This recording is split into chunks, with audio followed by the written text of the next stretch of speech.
Niat hati nak beli motor murah dak taunya sudah menjadi korban penipuan oleh uang dak dikenal. Iin, salah satu warga yang balik di Jalan Ki Kemas Rindu, Lorong Karya Bakti, Kecamatan Kertapati, Palembang laju datangi Polrestabes Palembang bikin laporan polisi.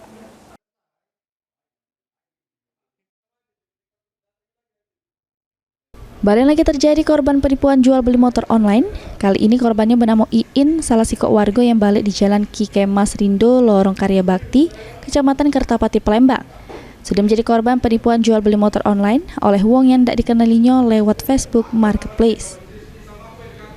Dari keterangan korban di depan petugas piket SPKT Polrestabes Palembang jelas kalau kejadiannya dewek bermula dirinya yang nak beli motor sama wong kenalannya lewat Facebook Marketplace yang ngaku sebagai polisi.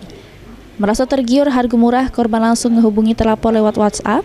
Sesudah sepakat harga korban diarahkan oleh terlapor untuk transfer duit 2.500.000 sebagai tanda jadi. Karena tidak naruh curiga, korban langsung transfer duit tersebut ke nomor rekening bank atas nama Miko Adibuono. Sesudah duit ditransfer oleh korban, terlapor langsung minta transfer yang kedua kalinya sama korban dengan alasan untuk pelunasan motor sebesar 6 juta rupiah.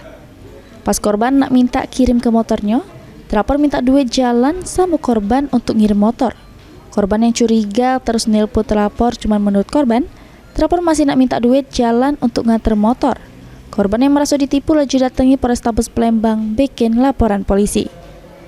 Ini laporan korban dewek sudah diterima oleh pihak kepolisian, terus bakal ditindaklanjut oleh Satreskrim Polrestabes Palembang. Suryadi, PAL TV.